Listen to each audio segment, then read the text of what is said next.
মাটির দেহ মাটি খাবে, কিসের বড়াই তা নিয়ে, ঠিক কিনা? এই মাটির দেহ নিয়ে অনেকে বড়াই দেখায় না, তারপরে মাটিতে তো মিশে যায় নাকি? আল্লাহ তাআলা আমাদের বড়াই থেকে বেঁচে থাকার তৌফিক।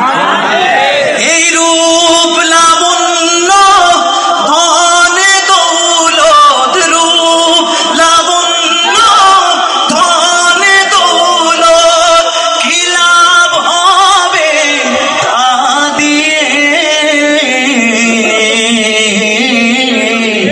মাটির দেহ মাটি খাবে, কিসের বড়া নিয়ে? ভ্রফর মানির সব কটা দরজাতে কোরআনের মন চাহি অজুহাতে, মন্দ কাজে সবার আগে ছিলে তুমি।